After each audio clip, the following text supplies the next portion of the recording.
വൃശ്ചികം രാശി. വിശാഖത്തിൻ്റെ കാൽഭാഗവും അനിഴവും തൃക്കേട്ടയും കൂടി ചേരുന്നതാണ് വൃശ്ചികം രാശി. ഗോചരം നോക്കുകയാണെങ്കിൽ ശനി 5-ൽ സഞ്ചരിക്കുന്നു. വ്യാഴം ജൂൺ 2 വരെ 8-ലും അതിനുശേഷം 9-ലേക്കും കടക്കുന്നു. വളരെ അനുകൂലവും എന്നാൽ സമ്മിശ്രവുമായിട്ടുള്ള ഒരു വർഷമാണ് 2026 ഈ വൃശ്ചിക രാശിക്കാർക്ക് എന്ന് പറയാം. തൊഴിൽ മേഖല എടുത്ത് നോക്കുകയാണെന്നുണ്ടെങ്കിൽ 2026-ലെ ആദ്യ പകുതിയിൽ 8-ാം ഭാവത്തിലെ വ്യാഴം മൂലം ഒത്തിരി തൊഴിൽ പ്രതിസന്ധികൾ, അതായത് അപ്രതീക്ഷിതമായിട്ടുള്ള തടസ്സങ്ങളൊക്കെ വരാൻ സാധ്യത കാണുന്നുണ്ട്. പക്ഷേ എങ്കിലും അത് നമുക്ക് പരിഹരിച്ചെടുക്കാൻ കഴിയും. 2-ാം പകുതിയിലേക്ക് കടക്കുമ്പോൾ പരിഹരിക്കാൻ കഴിയും. കാരണം ജൂൺ 2-ന് ശേഷം 8-ൽ നിന്നും വ്യാഴം 9-ലേക്ക് വരുന്നതോടുകൂടി നമുക്ക് ആ ഒരു വിഷമസന്ധികളൊക്കെ തരണം ചെയ്യാനും മറികടക്കാനും സാധിക്കും. 5-ാം ഭാവത്തിൽ നിൽക്കുന്ന ശനി നമുക്ക് വളരെ അനുകൂലമായിട്ടുള്ളതാണ്. കഠിനാധ്വാനം വേണ്ടിവരികയാണെങ്കിൽ പോലും ആ കഠിനാധ്വാനത്തിലും നമുക്ക് വിജയം കൈവരിക്കുവാൻ സാധിക്കുമെന്ന് ഈ ശനിയുടെ 5-ാം ഭാവത്തിലേക്കുള്ള ആ ഗോചരം കൊണ്ട് നമുക്ക് പറയാൻ സാധിക്കും. അതുപോലെ തന്നെ ഒരു നല്ല വർഷമാണ് നമുക്ക് വൃശ്ചികം രാശിക്കാർക്ക് പ്രതീക്ഷിക്കാവുന്നത്. തൊഴിൽപരമായിട്ട് നോക്കുകയാണെങ്കിൽ ഇത്തിരി പ്രയാസങ്ങൾ, അതായത് ഒരു എന്താ പറയുക, ആലസ്യം പോലെയൊക്കെ ബാധിച്ച് ആദ്യ പകുതിയിലൊക്കെ നമ്മളെ ഇത്തിരി വിഷമിപ്പിക്കുമെങ്കിൽ പോലും അതൊന്നും നമ്മൾ കാര്യമായിട്ട് എടുക്കേണ്ടതില്ല. കാരണം അടുത്ത പകുതിയാകുമ്പോഴത്തേക്കും, ജൂൺ കഴിയുമ്പോഴത്തേക്കും ഇതെല്ലാം മാറി നല്ലൊരു കാലാവസ്ഥയും തൊഴിൽപരമായിട്ടുള്ളൊരു മെച്ചപ്പെട്ട ഒരു അനുകൂലമായ സാഹചര്യങ്ങളും നമുക്ക് വരുവാൻ ഇതുണ്ട്. അതുപോലെ തന്നെ ഈ 9-ലേക്ക് എത്തുന്ന വ്യാഴം ഭാഗ്യവാനാണ്. ആ ഭാഗ്യം തരുന്ന വ്യാഴത്തിൻ്റെ പ്രസാദം കൂടിയാകുമ്പോഴത്തേക്കും ഗുരുകടാക്ഷം നമുക്ക് നല്ലവണ്ണം ഉണ്ടാകും എന്നുള്ളതാണ് ഈ രാശിക്കാർക്ക് പറയാനുള്ളത്. പിന്നെ ബന്ധങ്ങൾ എടുത്തു പറയുമ്പോൾ വളരെ എടുത്തു പറയേണ്ട ഒന്നാണ്.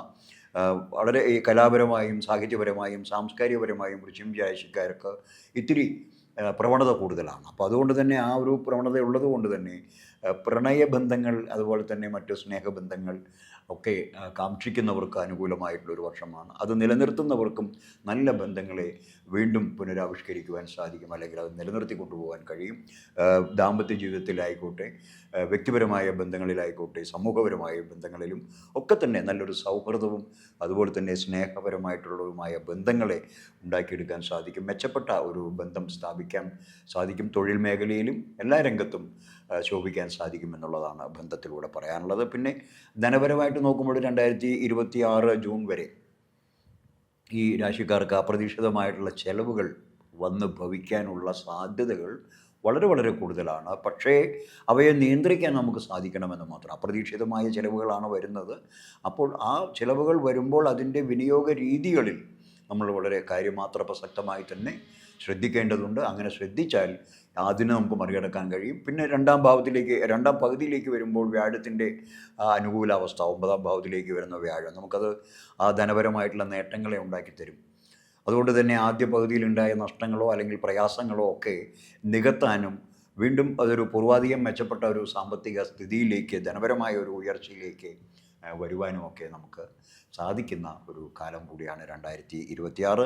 ആരോഗ്യപരമായ കാര്യങ്ങളിൽ അതീവ ശ്രദ്ധ പുലർത്തേണ്ടുന്ന വർഷമാണ്. കാരണം വൃശ്ചികം രാശിക്കാർക്ക് അഷ്ടമം വ്യാഴം കഴിഞ്ഞ് 9-ലേക്ക് കടക്കുന്ന ആ ഒരു എന്താ പറയുക, വെച്ചുമാറ്റം എന്ന് പറയില്ലേ. അപ്പോൾ 8-ൽ നിന്നും 9-ലേക്ക് വരുമ്പോൾ, അഷ്ടമത്തിൽ നിന്നും 9-ലേക്ക് ഭാഗ്യസ്ഥാനത്തേക്ക് വരുന്ന സമയത്തുണ്ടാകുന്ന ഒരു ആരോഗ്യ പ്രശ്നങ്ങൾ, അപ്പോൾ അതൊക്കെ തന്നെ കൃത്യമായിട്ട് പാലിക്കണം. അത് എന്ന് വെച്ചാൽ നമ്മൾ ശ്രദ്ധിക്കേണ്ടതാണ്. അതുപോലെ വാഹനം ഓടിക്കുന്നവർ വളരെ ശ്രദ്ധ പുലർത്തേണ്ടുന്ന ഒരു കാലം കൂടിയാണ് 2026. അപ്രതീക്ഷിതമായ സംഭവ വികാസങ്ങളെ വിളിച്ചു വരുത്തരുത്, ക്ഷണിച്ചു വരുത്തരുത്. വളരെ ശ്രദ്ധ പുലർത്തുക, ജാഗ്രത പുലർത്തുക. ഭക്ഷണക്രമത്തിലായാലും വിശ്രമത്തിലും ഒക്കെ തന്നെ അത് വ്യായാമം ചെയ്യുക.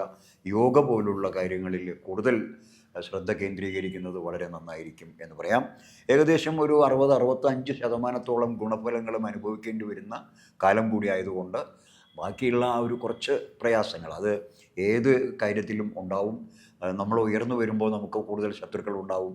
അപ്പോൾ ആ ശത്രുപക്ഷത്തെ നിഷ്കരുണം അതിജീവിക്കാനും കടന്നു ചെല്ലാനും അല്ലെങ്കിൽ എതിരാളികളെ കീഴ്പ്പെടുത്താനുമുള്ള മാനസികമായ ആരോഗ്യം വീണ്ടെടുക്കണമെങ്കിൽ ധ്യാനം, പ്രാർത്ഥനകൾ, യോഗകൾ അങ്ങനെയുള്ളതെല്ലാം നമുക്ക് അനുവർത്തിക്കേണ്ടതായി വരും. അങ്ങനെ വരുമ്പോൾ തീർച്ചയായും നമുക്ക് മാനസികവും ശാരീരികവുമായിട്ടുള്ള സുഖസന്തോഷങ്ങൾ നൽകുന്ന ഒരു നല്ല വർഷമായി 2026 വൃശ്ചികം രാശിക്കാർക്ക് കണക്കാക്കാവുന്നതാണ്. പ്രണാമം.